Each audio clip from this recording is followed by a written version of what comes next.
그래서 광야가 만들어낸 사람 8번 하나님께 돌아오라, 예레미야 25장에 있는 말씀으로 여러분과 함께 하고자 합니다. 저는 요즘 돌아가는 세상을 보면 각처에서 하나님께 돌아오라 돌아오라 하시는 하나님의 애타는 부르심의 소리가 곳곳에서 들리는 것 같습니다. 이렇게 그냥 비행기 사고가 떨어져서 사람이 죽질 않나, 그냥 모든 것이 사실 혼란스럽습니다. 혼란스럽고 예측할 수 없는 그런 세계입니다. 그리고 저도 여기서 오랫동안 살았지만 이제 어떤 큰 변화가 일어나면, 위에서부터 변화가 일어나면, 이렇게 직접적으로 위에서 변화가 일어나면 우리의 삶에 직접적으로 금방 오지 않습니다. 근데 요즘은 이제는 그러한 변화와 혼란과 이런 것들이 어제 오늘의 일이 아니고 오래서부터 시작됐다가 이제는 내 삶에 이렇게 정말 피부적으로 직접적으로 닿는 그런 시대가 된 것 같습니다. 이런 예측할 수 없는 이러한 시대 가운데 살고 있으면서 우리는 세상을 바라볼 수 있어야 됩니다. 하나님께서 지금 우리에게 어떤 것을 원하시고 하나님의 그 마음이 무엇인가를 알아보라 하는 것입니다. 근데 이 예레미야에 있는 말씀이 예레미야 25장 5절에 그가 이르시기를 너희는 각자의 악한 길과 악행을 버리고 돌아오라. 그리하면 나 여호와가 너희와 너희 조상들에게 영원부터 영원까지 준 그 땅에 살리라 하는 그 말씀을 주고 계십니다.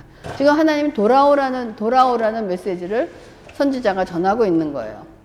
그러면 먼저 이 예레미야 선지자가 활동했던 시대를 우리가 조금 얘기를 해본다면, 성경에 나오는 스바냐, 하박국, 다니엘, 에스겔과 동시대에 활동한 선지자로서 이 예레미야는 아수르의 몰락이 있습니다. 아수르의 몰락과, 아수르는 북이스라엘을 멸망시킨 나라입니다. 아수르의 몰락과 바벨론 제국의 출현이라는 역사적인 이 전환점 시기에 사역했던 선지자였습니다. 그래서 예레미야는 유다의 마지막 4왕들이 있는데 그 왕들의 나라에 대해, 종말에 대해서 유다의 마지막 4왕들을 향해서 유다는 망할 것이다 라는 것을 계속해서 전했던 선지자입니다. 그리고 바벨론에 의해서 예루살렘이 멸망을 목격했고 유대 백성이 바벨론으로 포로로 끌려가는 것을 보았던 선지자가 바로 예레미야 선지자입니다. 그러니까 예레미야는 이러한 시대 때 유다 백성들에게 하나님의 말씀을 전했던 것입니다. 그래서 예레미야 선지자의 메시지의 전체는 뭐였냐? 이스라엘 백성들을 향해서 이스라엘 백성의 죄 때문에 하나님이 북이스라엘을 멸망시키셨듯이 이제 곧 남유다도 멸망시킬 것이다. 예루살렘도 무너지게 될 것이고 성전도 하나님이 허물어 버릴 것이며 이스라엘 백성은 다 포로로 끌려가게 될 것이다. 그러니 이제라도 늦지 않았으니 회개하고 돌아오라. 하나님의 뜻대로 바르게 살라. 우상을 버리고 하나님만을 섬기라. 그렇지 않으면 멸망한다고 눈물로 호소하며 경고하며 했던 선포입니다. 이 말씀이 지금 이스라엘 백성에게 예루살렘이 무너질 것이다, 성전이 무너질 것이다 라고 얘기하지만 이 말을 지금 다른 말로 바꿔서 우리를 향해서 교회가 무너질 것이다. 너희들은 다 포로로 잡혀갈 것이고 너희들의 삶은 엉망진창이 되며 끝없는 그런 고난에 끌려갈 것이다. 그러니 회개하고 돌아오라는 말씀이 우리에게 지금 선포된다 그러면 여러분이 그 말씀을 할렐루야 아멘 하나님의 말씀입니다 라고 받아들일 수 있느냐 한번 자신에게 물어보시기 바랍니다. 이렇게 눈물로 호소하는 예레미야 선지자의 말에 유다 백성들은 안타깝게도 하나님께 돌아오지 않았고 오히려 거짓 예언자들의 말에 귀를 기울입니다. 이런 시대 때는 항상 옳은 말을 전하는 선지자만 있는 것이 아니에요. 거짓 선지자가 반드시 있습니다. 오늘날에도 거짓 선지자는 존재하고 계속 말씀을 전하고 있습니다. 거짓 선지자의 말이 뭐냐? 예레미야 27장 9장과 14절. 너희는 너희 선지자나 복술가나 꿈꾸는 자나 술사나 요술자가 이르기를, 이거 다 이제 우상을 섬기면서 이런 말을 하는 거짓 선지자들을 얘기하는 겁니다. 너희가 바벨론의 왕을 섬기게 되지 아니하리라 하여도 예레미야는 너희는 바벨론으로 끌려갈 것이다. 바벨론 왕을 섬기게 될 것이다 라고 얘기하는데 거짓 선지자들은 아니다. 니네들은 바벨론의 왕을 섬기게 되지 않게 되리라 라는 말을 하게 될 것인데 그래도 너희는 그거를 뭐냐? 듣지 말라라고 지금 예레미야가 얘기하고 있습니다. 그러므로 당신들은 바벨론의 왕을 섬기게 되지 아니하리라 하는 선지자의 말을 듣지 말라는 거예요. 그들은 거짓을 예언함이니이다 라고 얘기를 합니다. 예레미야 선지자가 이렇게 말함에도 불구하고 거짓 예언자들은 계속 뭐라고 얘기하냐. 이 말을 다른 말로 바꿔 말하면 어떻게 하나님이 세우신 나라가 망하겠느냐. 어떻게 하나님이 세우신 교회가 망하겠느냐. 아니다. 하나님이 우리를 치려고 하는 바벨론을 오히려 치실 것이다. 우리가 누구냐? 하나님의 백성 아니냐? 하나님의 설마 하나님의 백성을 버리시겠느냐? 그런 일은 절대로 없다. 이 성전이 어떤 것이냐? 하나님의 집이 아니냐? 그런 성전을 누가 무너뜨릴 수 있겠느냐? 절대로 그러지 못하게 하나님이 지켜주실 것이다. 여러분은 어느 말씀을 듣고 위로받고 어느 말씀을 붙잡을 수 있는가 솔직하게 한번 대답해 보시기 바랍니다.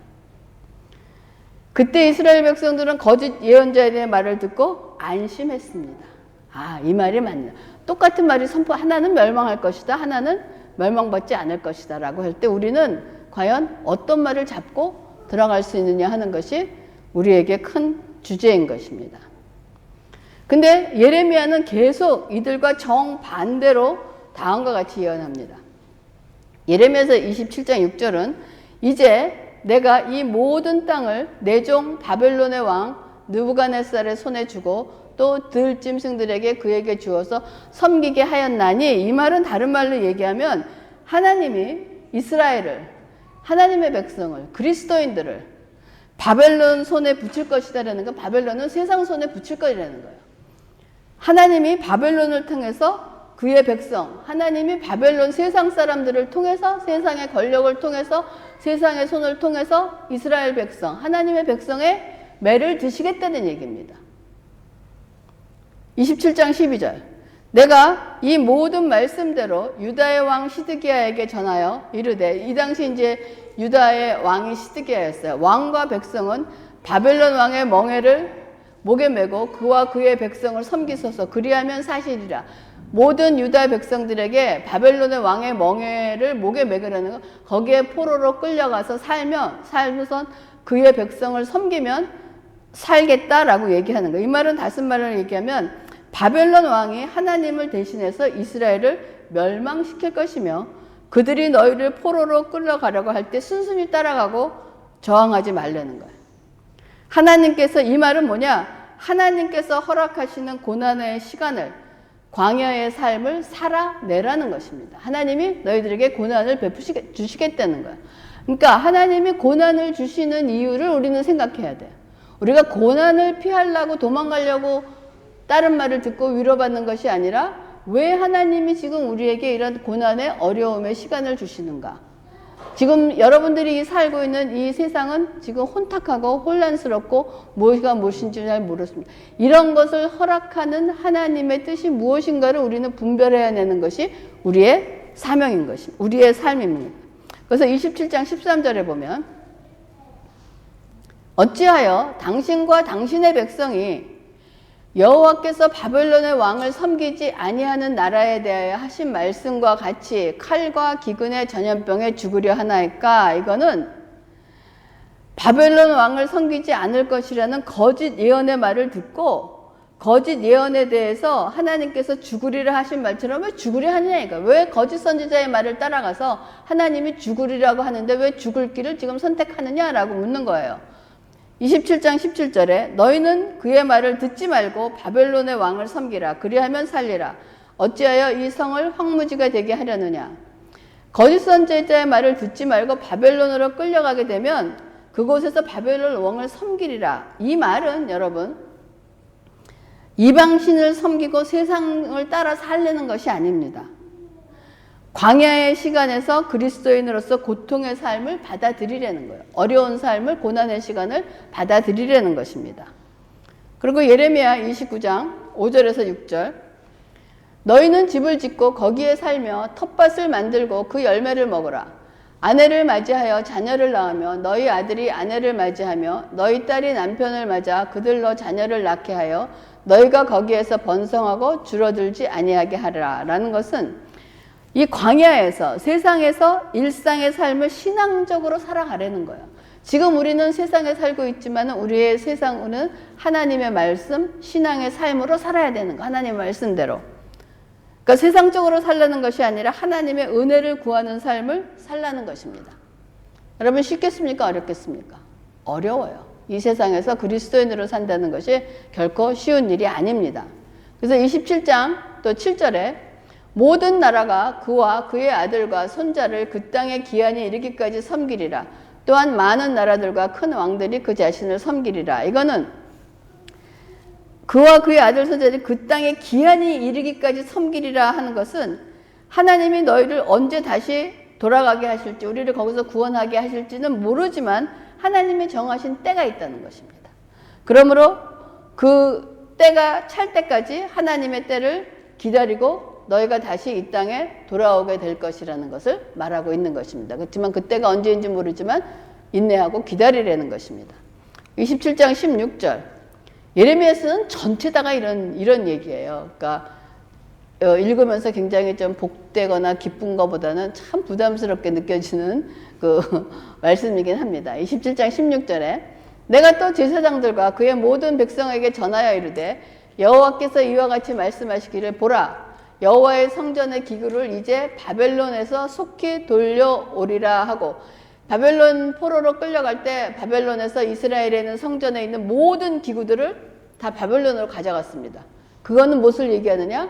하나님의 것을 파괴했다는 것입니다. 근데 그것이 다시 바벨론에서 속히 돌려오른다는 것을 회복의 메시지를 얘기하는 것입니다. 너희에게 예언하는 선지자의 말을 듣지 말라. 이는 그들이 거짓을 예언함이니라 하셨느니라. 그렇기 때문에 거짓 선지자들은 너희가 속히 돌아오게 될 것이라고 거짓말을 하지만 그 말을 믿지 말고 하나님의 때가 차야 하나님의 때를 기다려라 라고 얘기하는 것입니다. 그리고 29장 7절에 너희는 내가 사로잡혀가게 한 그 성읍의 평안을 구하고 그를 위하여 여호와께 기도하라. 이는 그 성읍이 평안함으로 너희도 평안할 것임이라. 그러니까 너희는 그 땅에서 살면서 바벨론의 평화를 구하고 그를 위해서 여호와께 기도하라는 것이에요. 왜냐하면 세상에서 하나님의 자녀로 살아가야 하기 때문입니다. 그렇기 때문에 지금 우리가 세상에 살면서 세상의 평안을 위해서 기도하는 것은 세상이 옳기 때문에 평화를 구하는 것이 아니고 세상에서 살고 있는 우리를 위해서 평안을 기도하라는 하나님의 말씀인 것입니다. 여러분, 이 예레미야 선지자의 일부를 제가 뽑아서 말씀을 드리면서 설명을 했는데 여러분들은 어떤 이해로 이것이 받아들여 주십니까? 아멘, 아멘, 아멘. 맞습니다, 맞습니다도 받아들여 주십니까? 바벨론의 지배 속에 살라고 하니까 여러분 세상적으로 살라는 것이 아닙니다. 고난을 받아들이고 고난의 삶을 살아내라는 것입니다. 하나님의 자녀들은 하나님의 손 안에서 살아야 하는데 세상 속에서 하나님의 자녀라고 살라고 하니까 어려운 것이고 그것이 바로 고난인 것입니다. 솔직히 하나님의 자녀로서 예레미야 선지자 말씀을 선뜻 받아들이기가 쉽진 않지만 문제는 이것이 진짜라는 것입니다. 이게 진짜라는 것이 우리에게 딜레마인 거예요. 어떻게 하나님의 뜻을 분별하여 하나님의 뜻을 올바르게 따라가는가가 우리의 딜레마입니다. 어느 것이 하나님의 나라가 임하는 것이며 하나님의 뜻을 이루는 것인가 하는 것입니다. 정말 어렵습니다. 그러나 어렵다고 풀지 않고 그대로 놔둘 수는 없지 않은가 하는 문제가 남습니다. 여러분 이 문제 풀어야 되잖아요. 그대로 놔둘 수 없는 것입니다. 그래서 문제를 푸는 방법을 생각해 보면 저는 여러분에게 이런 말씀을 해드리고 싶습니다. 요한일서 2장 16절에 이는 세상에 있는 모든 것이 육신의 정욕과 안목의 정욕과 이생의 자랑이니 다 하나님께로부터 온 것이 아니요 세상으로부터 온 것이니라 라고 얘기를 하고 있습니다. 어째 보면 우리 인생 자체가 분별하고 선택하고 결정하는 과정이라는 생각이 듭니다. 학교도 우리가 어느 학교를 가야 되는지 분별해야 됩니다. 나에게 맞는 것인가. 그리고 선택해야 됩니다. 선택하고 난 다음에 우리가 그것을 결정합니다. 학교뿐이니까 직장도 그렇고 결혼도 그렇고 목회도 그렇고 모든 일이 이러한 과정을 거쳐서 분별하고 선택하고 결정하는 과정이란 말이에요. 그러면 이런 분별하고 선택하고 결정하는 것이 누가 합니까? 우리가 기도하면서 하나님의 사람이지만 내 자신이 그거를 하게 됩니다. 그렇다면 나 자신의 이것을 분별하고 선택하고 결정하는 과정의 바로미터를 정확하게 해 두어야 우리가 이 일을 할 수가 있는 것입니다. 그래서 사도 요한은 세상에 있는 모든 것이 육신의 정욕, 안목의 정욕, 이생의 자랑이라고 했습니다. 이런 것들은 모두 하나님의 뜻을 거스리는 이 세상의 모습들이라고 했으니 이것들과 우리가 반대로 가면 하나님의 뜻에 맞는 결정을 할 수 있겠지 않는가 하는 그런 생각을 하게 됩니다. 여러분, 육신의 정욕은 무엇입니까? 탐심이라고 할 수 있습니다.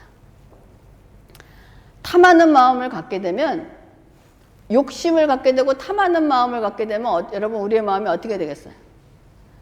자기 마음대로 하게 돼요. 내가 가져야 되니까 내 마음대로 하게 되고 절제가 되지 않습니다. 그걸 가져야 되기 때문에. 그리고 절제가 되지 않을 뿐 아니라 내 욕심을 채우기 위해서는 내가 저거를 갖기 위해서는 어떻게 해야 돼? 내 자신을 내가 정당화해야 돼. 내가 저걸 갖는 것이 맞는 일이야. 옳은 일이야. 하고 나 자신을 정당화하고 자신이 하는 일은 모두가 다 정당하다고 스스로 믿게 되는 미혹이라는 늪에 빠지게 됩니다. 그러니까 여러분들이 어떤 일을 결정하고 그것을 바라볼 때 정말 내가 탐하는 마음이 있는 것인가? 탐하는 마음이 있는 것인가를 여러분 자신에게 물어보고 탐하는 마음이 있으면 물리칠 수 있기를 바랍니다. 근데 매번 성공하는 것이 아니에요. 자꾸 실패하다 보면은 10번에서 9번 실패하고 8번 실패하고 자꾸 훈련해 가면서 우리가 탐심을 이겨낼 수가 있는 것입니다. 그러고 난 다음에 야고보서 1장 14절에 15절에 오직 사람이 시험을 받는 것은 자기 욕심에 끌려 미혹됨이니라고 되어 있습니다.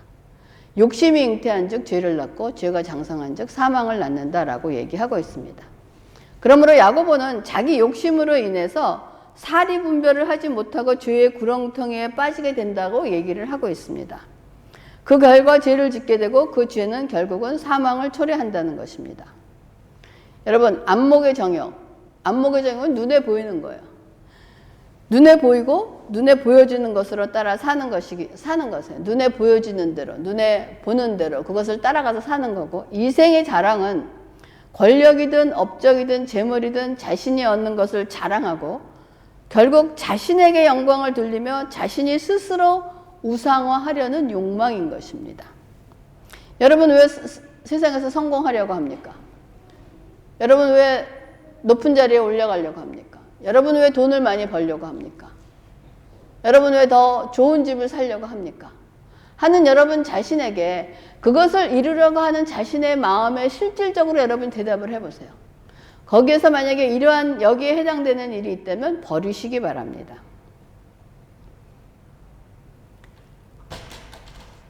이러한 욕망은, 스스로를 우상화하는 욕망은 무서운 욕망이며 파멸로 이끄는 죄악입니다.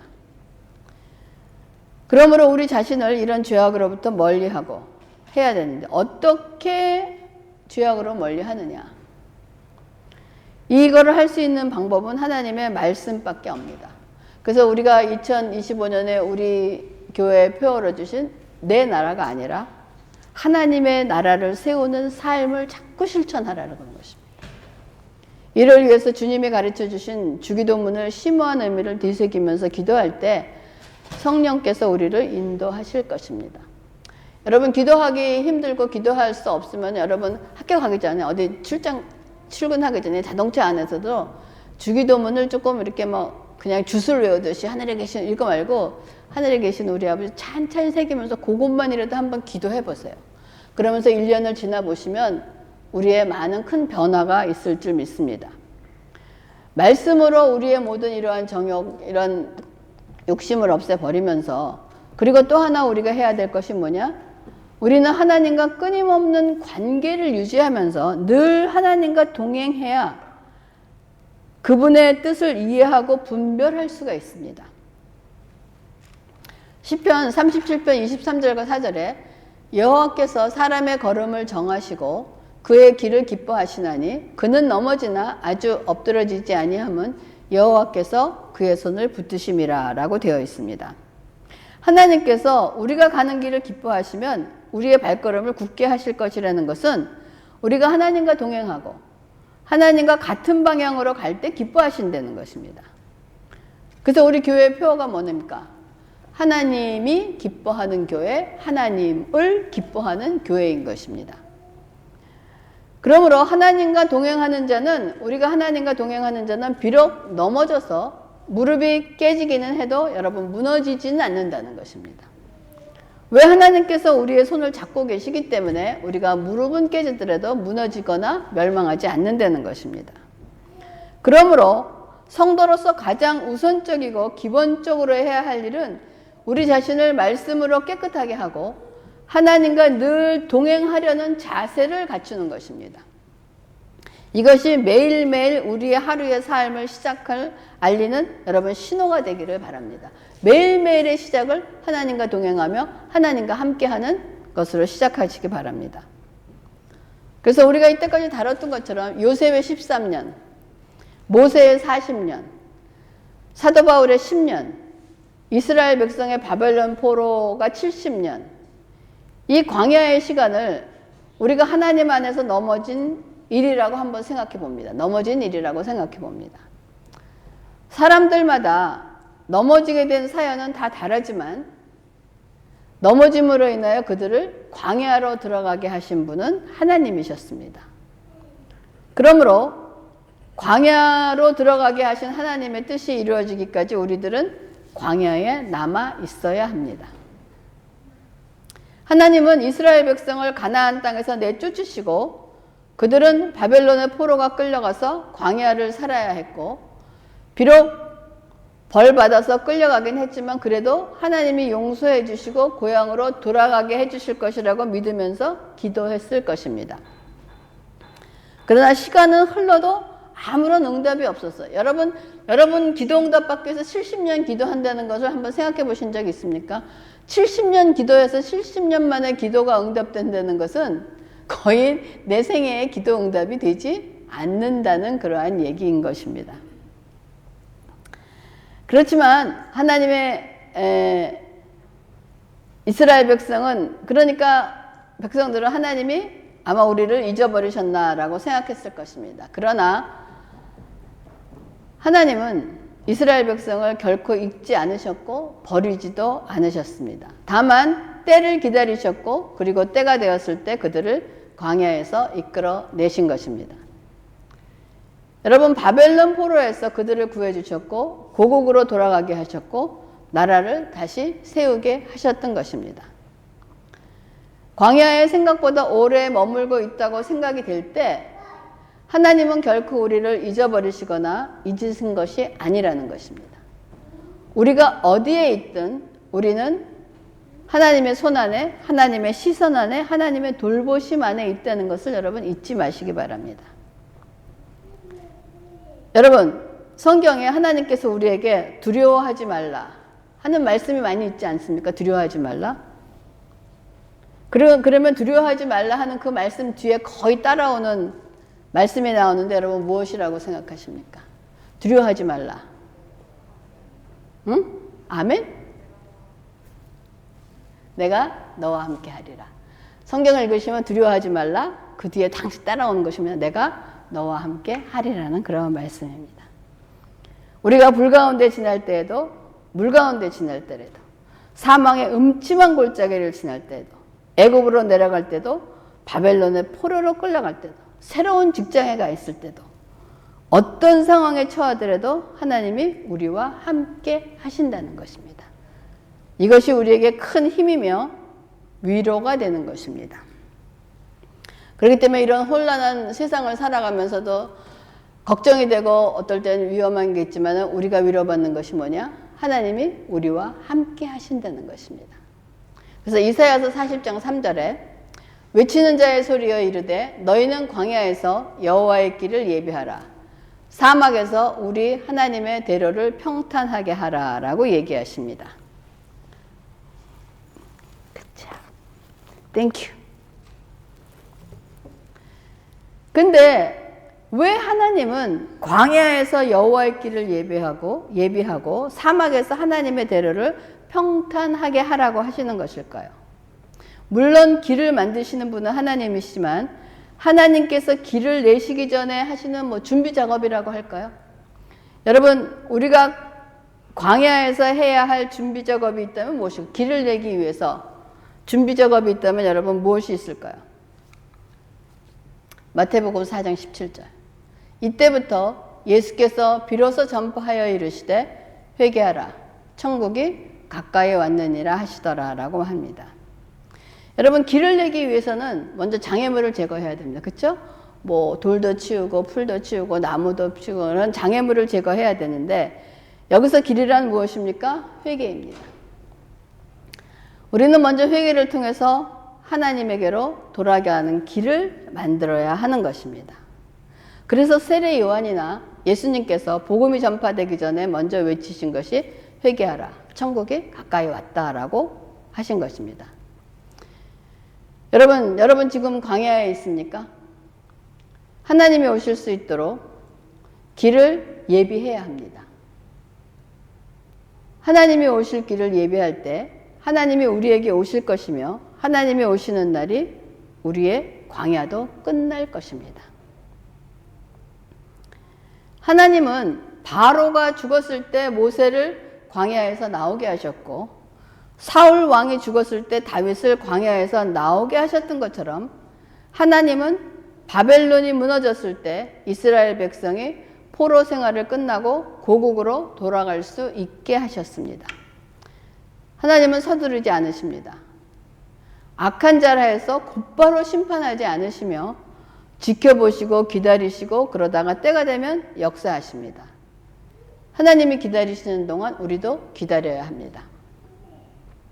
우리도 광야에 머무는 시간이 지체되면 혹시 이러다 내 인생 이렇게 광야에서 끝나는 거 아닌가 초조해질 때가 있을 것입니다. 아무리 둘러봐도 광야에서 벗어날 수 있는 가능성이 별로 없어 보이기도 합니다. 그래도 여러분 아직 끝난 것이 아닙니다. 하나님은 언제 누구를 통해서 우리를 지금 이 광야에서 벗어나게 해주실 줄 모른다는 것입니다.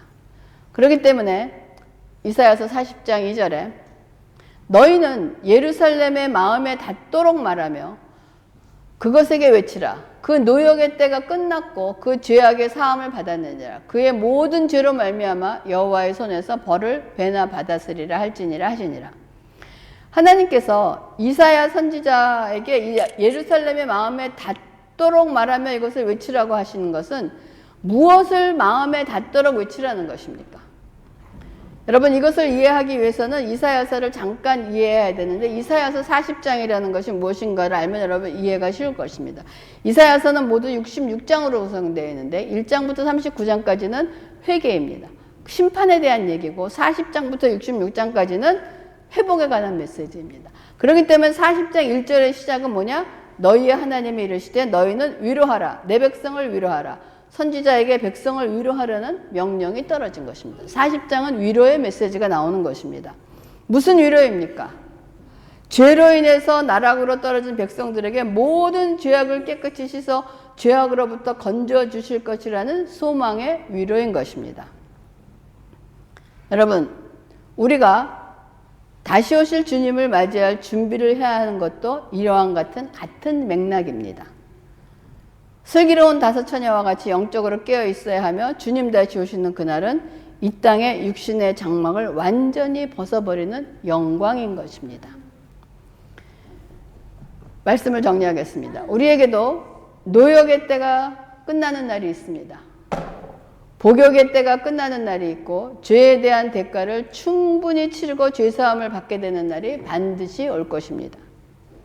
그때 하나님은 우리를 이 광야에서 데리고 나가실 것이고 때가 되면 하나님이 우리에게 오시고 하나님이 우리를 잊지 않고 기억하고 계시면 하나님이 우리와 함께 하시면, 하나님이 오실 길이 예비되면 지금 지나는 이 광야는 끝나고 이 광야에 강물이 넘쳐 흐르고 이 광야에 시온의 대로가 생기고 이 광야에 꽃이 피고 이 광야가 노래하고 춤을 추며 이 광야가 오아시스로 변하는 날이 오게 될 것입니다. 그래서 우리는 이 광야에서 하나님의 영광을 보게 될 것입니다. 이것이 이번 이전 세대를 살아가는 우리에게 주시는 하나님의 메시지입니다. 저와 여러분은 이 광야와 같은 삶이지만 여기서 하나님의 영광을 보는 저와 여러분이 되기를 주님의 이름으로 축원합니다. 기도하겠습니다. 하나님 감사를 드립니다. 비록 광야, 혼탁한 세상이지만은 아버지 하나님, 우리의 소망은 이 길 끝에서 우리를 기다리시는 주님을 보게 될 것이며 우리가 하나님의 영광을 이 광야에서 보게 될 것을 믿고 감사하며 하나님께 영광 돌리는 우리의 삶이 되게 하여 주시옵소서. 아버지 감사를 드리면서 모든 말씀을 예수님의 이름으로 기도합니다. 아멘.